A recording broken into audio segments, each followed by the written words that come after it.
Greetings to everyone on YouTube. Today, another car repair video, and in this video I will show you how to replace the left front strut on a 2007 Chevy Equinox. So let's get started here by first jacking up the vehicle so we can remove the wheel and tire. Furthermore, my previous video I showed how to replace the right strut on this same vehicle, but I figured it would be too long all in one video, so I split it in two, and there I'm going to support the vehicle safely with the jack stand, and we can now set the floor jack down and we'll get serious. And I'm going to remove the lug nuts with my handy cordless impact wrench.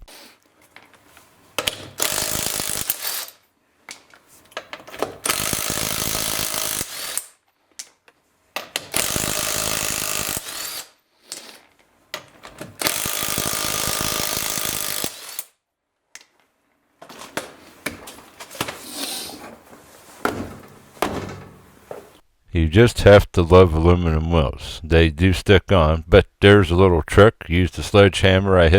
Don't hit the wheel, but hit the upper part of the tire, and 9 times out of 10 that will break them free from the brake rotor, the corrosion between the rotor and the wheel. And now I'm going to spray the bolts that need to be removed to take the strut off.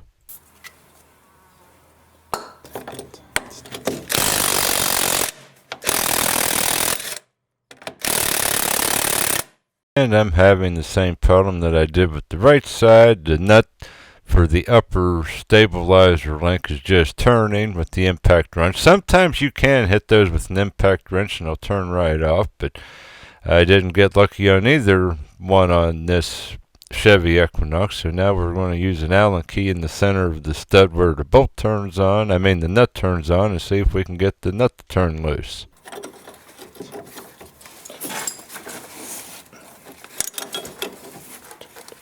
I made this comment in the video on replacing the right strut, and I'll make the same one here. If it would be my vehicle, I would have just bought 2 new stabilizer links and been done with it. Then you could have just cut the rod and saved a lot of aggravation. But oh well, the person I'm working on this for didn't want to invest the money, and here I'm going to heat the bolt to get it to turn. This is how I did the one on the right side also.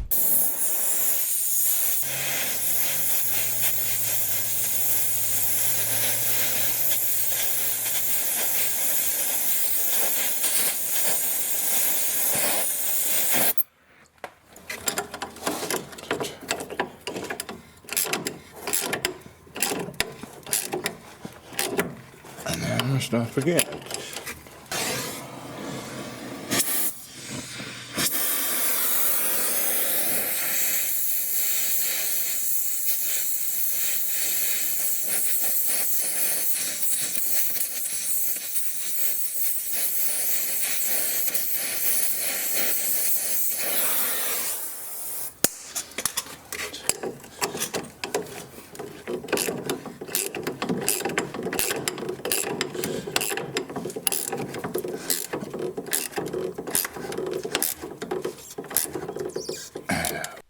You take notice the ratcheting wrench does help some on this process. While the nut is still hot, you get more progress made till you have to reheat the nut again.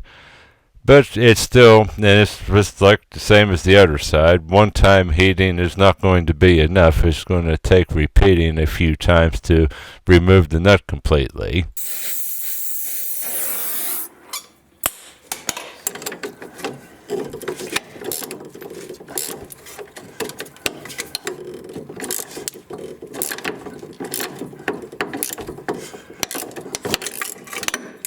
Well, as you can see, the Allen key in the middle of the stud where the nut turns on failed and likely stripped out. But now I have it loose enough. I can grab back behind with vice grips. I'm going to crimp vice grips on it, and then we'll see if we can turn the nut the rest of the way off.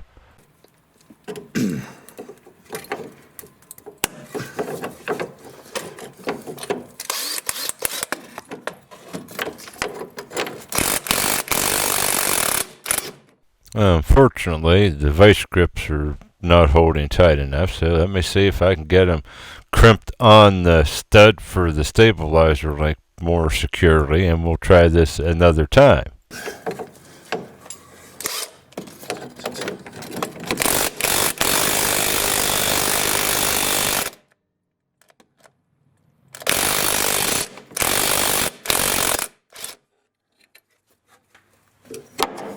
And that takes care of that.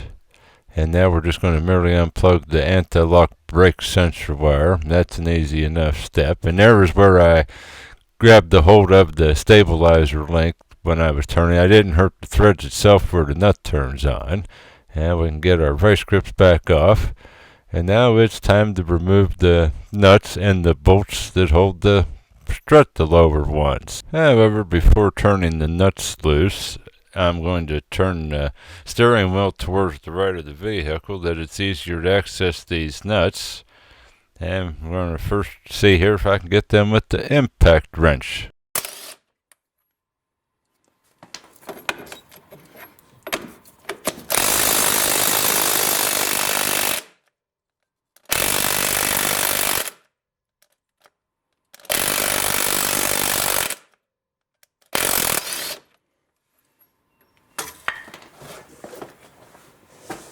Now, since the nuts are removed, I'm going to turn the wheels back to the straight ahead position, and then we'll get rid of the bolts themselves since the nuts are off. But first I am going to undo this little bolt that holds the brake flex hose to the strut.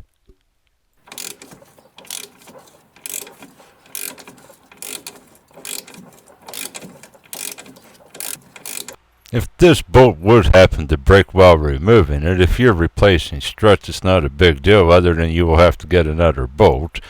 But again, so what if the piece of it's broken, the strut is going out in the metal junk anyhow. Now with that removed, we can now I'm going to turn the nut on the bolt that holds the strut to the steering knuckle and take a hammer and see if we can pound it out of the steering knuckle.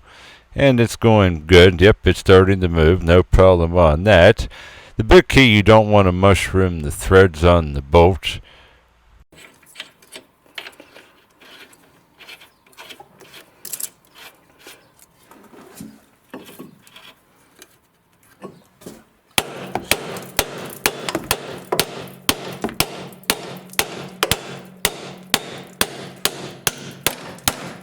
And the upper one successfully broke free also, so that is good. Most of the time these do come. I have had a few nightmares in the past, but it's been a while now. Now you can see once we started knocking them out, they're coming out pretty easy. And if knock the bottom one out a little bit more.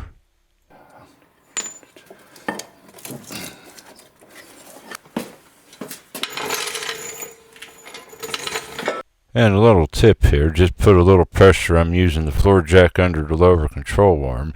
It just wants to wedge a little bit because it's pulling down too much the suspension. And now with the pressure against it, and wiggle the strut and the steering knuckle back and forth, and it wants to come, and if all else fails, we'll use a punch, and this will pound it right out of the hole.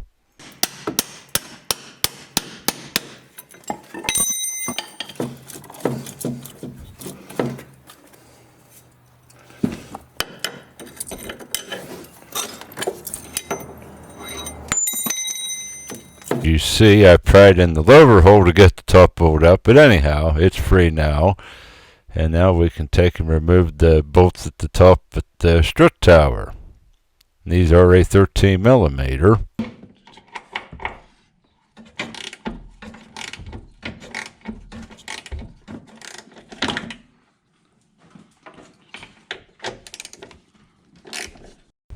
Also, this one closest to the firewall, I was having trouble without the extension on the ratchet, but now that seems to be taking care of the problem. And also, nothing really too magical on removing these upper strut bolts, with one exception. When you're down to the last one and you start loosening it, which I'll show you here in a short time, you have to support the strut. But until we're down to the last bolt, that's not a problem just yet.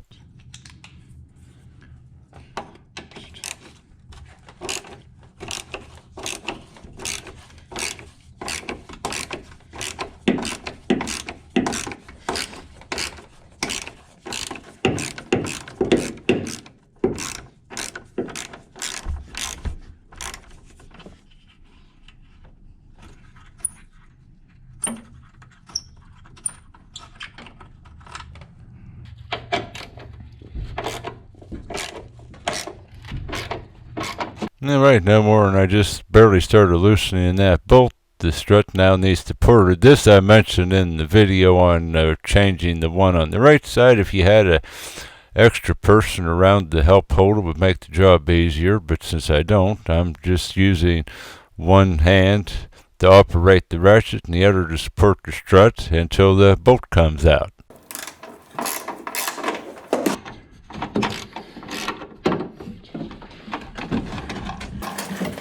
And as you can see, once the bolt is out, gravity helps out greatly. And now it just takes a matter, you like drop the lower part of the strut down towards the floor behind the control arm and tilt it outwards, and eventually it will come out, and there it is. And here is our new strut, the NAPA part number LS57197. And we're going to take and sit this back in first, as sort of reverse of how we pulled it out of the vehicle. We'll just start it up in the strut tower.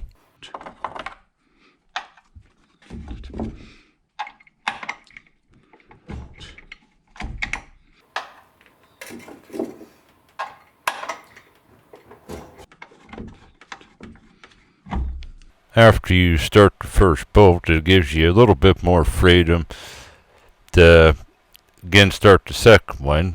And once the second one started, the third one's almost guaranteed to go, which we are down to the third bolt now to install. Personally, most vehicles have nuts and studs to stick up from the strut mount at the top of the strut to start, and I personally think that's quite a bit easier in starting these bolts, but well, this is the first one I've installed with bolts that hold the strut mount up to the strut tower. It works, but again, I do prefer the studs and nuts. Just my opinion.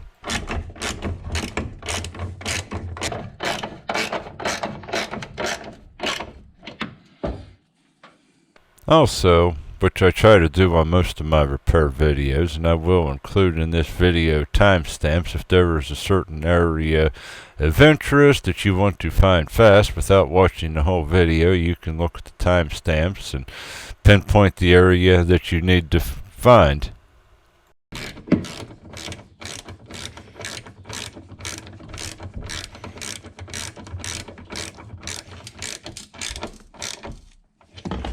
And now to be technical, I'm going to tighten the bolt as per instructions to, I think it says 23 to 29 foot-pounds. I set the torque wrench to 29.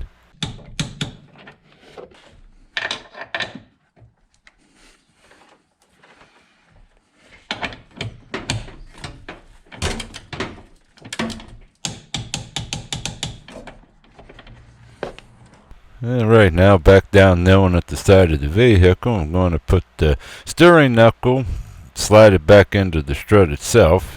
It is sort of an awkward, it wants to fight as you're pushing it back in. And then I gotta get the stabilizer link out of my way, but eventually, there it's roughly in place. Now we're gonna bolt start it in. Here we go.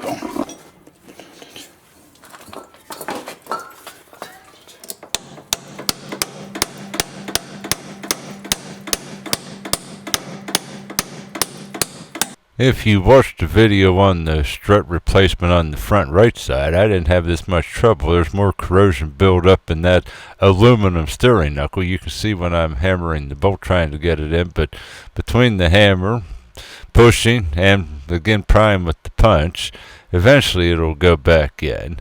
You can, again, that powdery aluminum when it corrodes makes a mess. And eventually there's more of that, there it is through. Looks sort of like concrete dust, that aluminum corrosion.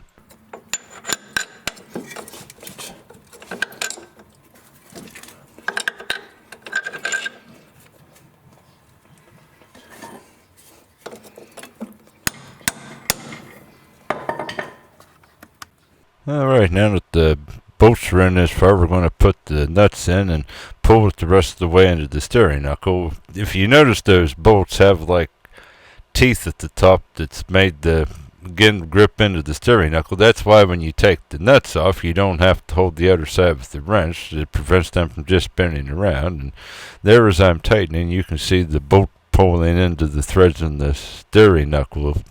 Actually, threads isn't the word I wanted to use. I wanted to use the word splines. But yeah, the bolt has splines on it, and so does the steering knuckle on their male and female, that keeps the bolts from turning when you put the nuts on.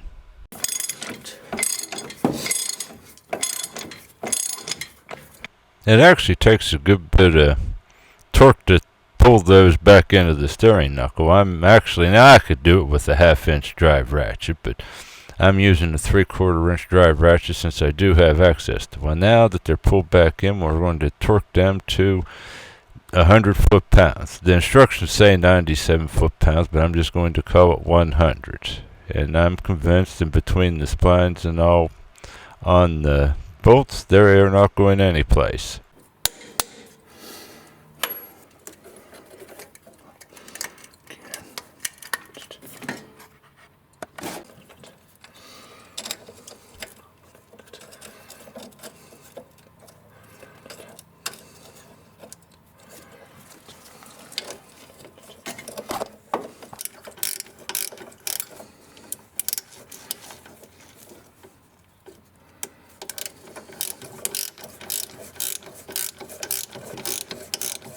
As I have just demonstrated, I plugged the bar back into the anti-lock brake sensor, and now I am reattaching the brake flex hose to the strut using the bolt.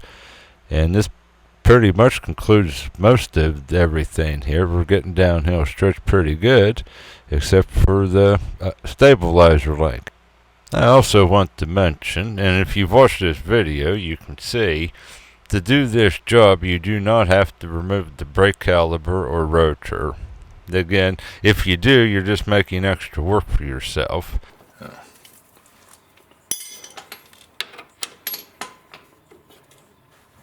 I hope that the Allen key will hold this enough that I can get the nut tightened to a certain point, and then I can just finish tightening it with an impact wrench. Oftentimes, even if remember when we were taking it off, it slipped. Even though it won't work on the loosening end, it'll still work for tightening, and it seems like it is going into place.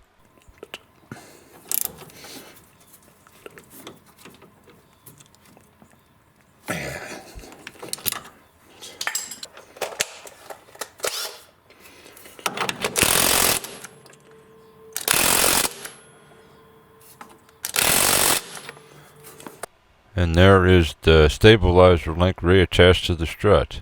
Now we just have to put the tire and wheel back on, and pretty much getting down the hill on this job.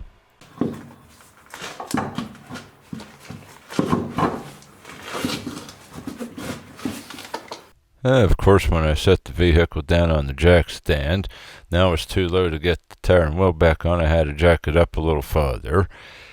I like that jack I have, that little aluminum jack, but it does not lift real high, and I've run into that a lot. Then you just get the jack stand under, but till you let the jack stand, the vehicle on the jack stand, then it don't have enough height. But for just like what we did today, it's an ample jack. I do have a big, clumsy Ford jack that's heavy, made of steel, but again, most of the time I just like the little aluminum jack.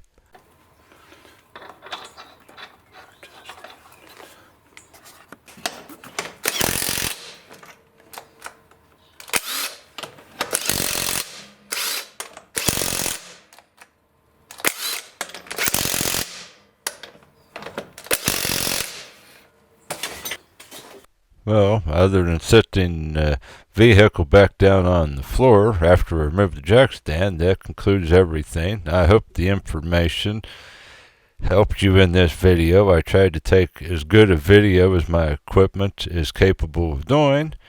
And again, please consider subscribing. And if you have any comments, feel free to drop them below. And please check back for other videos. Thank you.